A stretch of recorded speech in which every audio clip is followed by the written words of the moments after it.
Cool. Welcome back to our system design knowledge series. Okay, so in this session, we are continue to talk about the non-functional characteristics of a system. So in last video, we talked about the first characteristic, which is availability, right?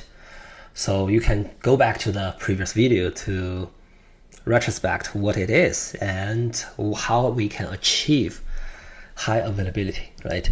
So in this session, we are going to talk about the second characteristic, which is scalability, okay? So what is scalability? Okay, so now let's go to this one, scalability. Okay, cool. So what is scalability?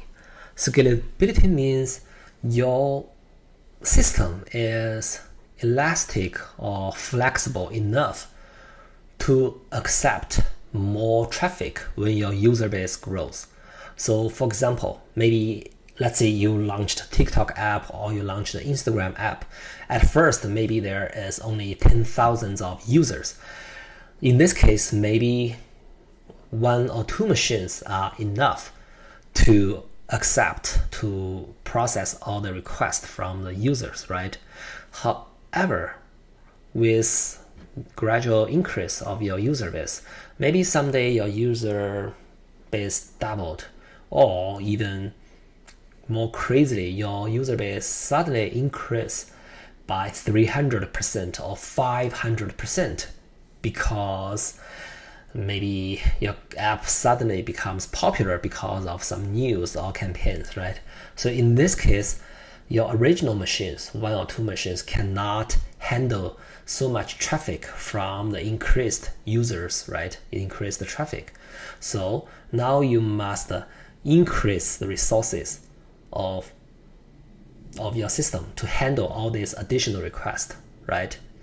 So this is called scalable, right? Scalability of a system means your system could increase or decrease the system resources to handle the request from users when the traffic increases or decreases. This is what we call scalability, right? Okay, so now let's talk about how to, some resolutions, okay? So how can we achieve high scalability of a system? So basically there are 2 ways to do this, okay? So the first way to do this is called vertical scale. And the second one is called horizontal scale, okay? What does vertical scale means? So let's consider, okay? So let's say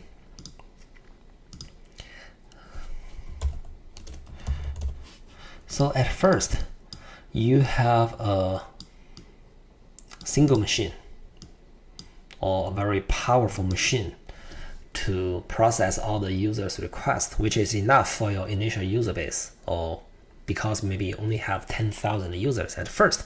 So one single powerful machine is good enough, right?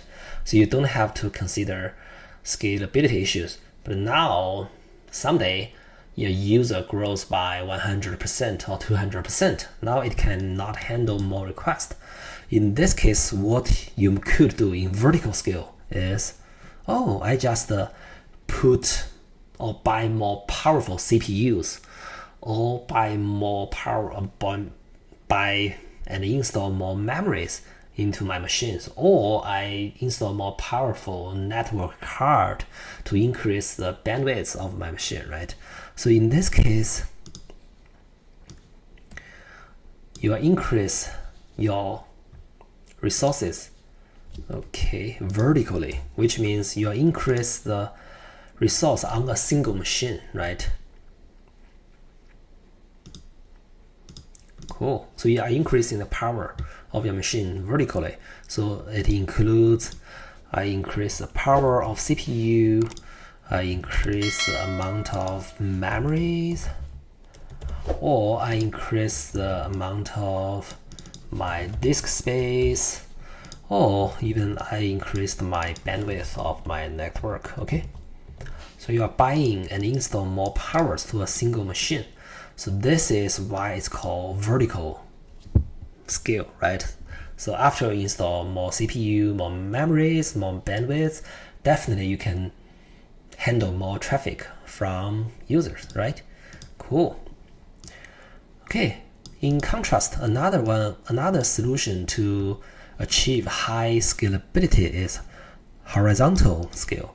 Horizontal scale means, okay, instead of increase your power or increase your resources vertically, now you increase it horizontally, right? By definition, it's a horizontal scale, right? What does horizontally scale means? It means you just add more machines. So I don't add more resources to the single machine. I still use cheap CPUs. I still use cheap or low memories. I still use the same bandwidth on the single machine with my previous setup, okay? But I increase the number of machines I will use to serve all the user requests, okay? So this is horizontally, you increase the power of your system, right? Or the resources of your system. So this is the difference between vertical scale and horizontal scale.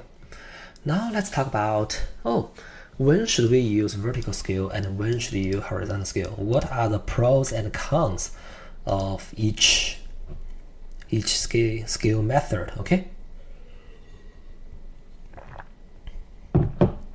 Okay, so for vertical scale, I think you can simply see the pros, which is you just spend more money to increase the CPU and memories on this single machine, right? Your code doesn't need to change. I mean, in most cases, your code does not need to change, right? So you don't need to do anything from the coding perspective. And you just naturally get all the resources you put into the machine, right? So it's very simple. But on the other hand, if you consider it, how many CPUs can you have on a single machine? How many memories can you have on a single machine? How many bandwidths can you have for a single machine? Probably, for example, you could have 64 CPUs, or you could even have 128 CPUs on the machine. But there's an upper limit, right? You definitely cannot put 10K CPUs on a single machine, right? Also for memories, for most companies, for example, you could actually install 1 TB memory, right? If you want to spend so much money on a single machine, yes, you can install 1 TB memory. However, there is a limit, right? You cannot install maybe 20 TB or 100 TB memory, right? And so there's also upper limit for memory, right? So you can see the problem for vertical scale. For a single machine, there are always upper limits of each resource. So if the upper limit of the resource cannot handle your current user base or cannot handle your current traffic, then it's a big problem, right? So you cannot use vertical scalability anymore, right? So that's a big problem for vertical scale. Okay, cool. Now, so what are the pros and cons for horizontal scale? The first thing is, with horizontal scale, it's very elastic. The resources could be very elastic, or the resources could be very flexible. Because, so for vertical scale, after you put more CPUs and memories, okay, it's done. It's fixed there, right? So this machine will always have this many CPU and memory, right? Even your current traffic drops. So for example, in some seasons, your traffic will just naturally drop, right? But you still need to use this many CPUs and memories on your machine because you already installed them on that machine, right? Okay, but with horizontal scale, you can dynamically increase or decrease the number of machines you use to serve the traffic, right? So let's say in Christmas season or in Thanksgiving season, maybe more people will buy products, definitely you need to have more traffic, right? And you can just dynamically add more machines to your system so they can handle more traffic, right?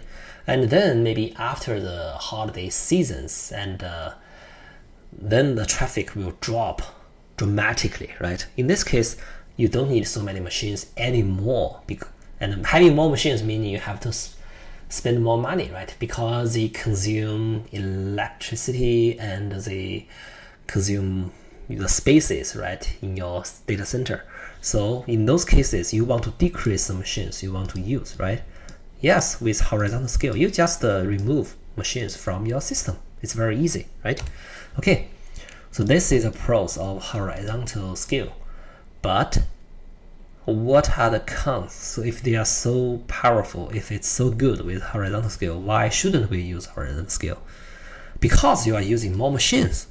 That means you must consider how the machines should coordinate with each other, how the machines should communicate with each other, right? So the original code on a single machine will not work anymore. You must consider how to make your code work in a multiple machine or even in a cloud environment, right? So that's more complex than just writing business code for a single machine, right? Yes, but I have to acknowledge that in nowadays with the cloud providers such as AWS, Azure, and GCP, and Oracle maybe, so it's much easier to manage the machines, and it's much easier to write code for the machines. So for example, if you use AWS Beanstalk service, you don't even need to consider how many machines you increase, how many machines you need, or how many machines you don't need, right? You still just write a business code and wrap all the codes and compile the codes into a Docker, and you just deploy the Docker to Beanstalk environment. And the AWS Beanstalk will dynamically manage the number of machines that it needs to use, right? So to save you cost. So I have to say nowadays it's much easier to manage all those machines. You don't even, in most cases, you don't need even to consider the machines behind it. For example, if you use AWS Lambda service, it's a serverless computing. Serverless computing means you don't need to consider there are servers behind the scene. You just write some functions, and when a request comes, it will call the function. The function could be distributed or could be deployed on any machine that are available right now, right? Yeah, so okay, so these are the two resolutions for achieving high scalability. Cool. Now let's talk about the third characteristic of the non-functional characteristics of a system, which is reliability. So what is reliability? Reliability usually, I think different people or from different textbooks, you will see different definitions, but a simple explanation of this is the ability of a system to consistently perform its intended function without failure under given conditions for a specific period. Okay, so what does it mean? It just means, in simple words, it means your system will run correctly. It will never generate wrong result. That's why you call it reliable, right? So for example, let's say you have a calculator, okay? And let's say I gave you a calculation of 2 plus 2 10 times, okay?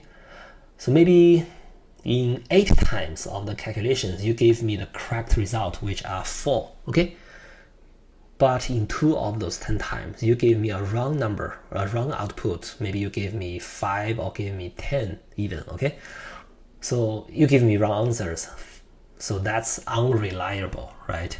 So reliable means you should always give me the correct results, okay? So now let's take, okay, so let me write this down. So what is the definition of reliability? It is the ability of system to consistently perform its intended function without failure. Okay, so that's the definition of the reliability. So let me give you an example in real world. Okay, yeah, now I'm doing YouTube video here, right? So let's take YouTube as example, right? So let's say you upload videos to YouTube. Okay, so in 1,000 times upload, maybe one of them will have failure due to different kinds of reasons, right? So for example, let's say I uploaded a video. Most of the time, yes, after several minutes, it uploaded successfully and YouTube successfully processed it to different resolutions, right? So in these cases, yes, they succeed, right? So it's reliable. But there are some other times what you could see is, yes, I uploaded my video, and after several minutes of processing, YouTube gave me an error which says, oh, something goes wrong. Please try again, right? In this case, there are errors for my video upload, and the errors are not caused by me. I'm uploading the correct videos with the correct format, right? And it's YouTube has internal errors which cause these errors, right? So in these cases, the YouTube system is not reliable, right? So it has exceptions, or it has errors returned to me, which make me cannot upload my video, right? So there's a big difference with reliability and availability, right? Availability means you cannot connect to the system, you cannot use the system, right? I mean, the issue for availability is that you cannot use the system anymore, right? Reliability means, yes, you can still use the system. It's just the system will return wrong result or return errors to you. So this is a difference. Or maybe a simple example, which is my previous one, which is the calculators, right? So availability issue for a calculator is I cannot use the calculator. So let's say I connect to the calculator server. I want to calculate 4 plus 4, but the system cannot be connected. It says, oh, we are in maintenance mode, or we have something wrong right now. You cannot use the calculator right now. So this is availability issue, okay? Reliability issue is that, oh, I could use the calculator. I can connect to the calculator server. I can still send a request to calculate 4 plus 4, okay? And the system could give me response. So for example, 4 plus 4 equals to 10. Yeah, I know it's wrong result, but it gives me result, right? So the system is available. So there is no availability issue in this case.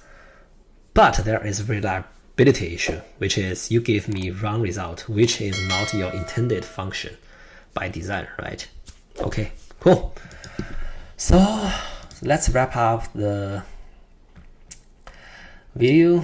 So with the previous video and the current video, we talked about the 3 non-functional characteristics of the system. The first one is availability, the second one is scalability, and the last one is reliability. We also talked about how to evaluate availability, how to evaluate reliability. We also gave you examples to tell what are they, right? And also what are the resolutions, what are some methods we can use to achieve high availability, high scalability, and high reliability. Okay, so that's all for this video. So thank you, and remember to subscribe to our YouTube channel. Thank you. See you next time. Bye bye.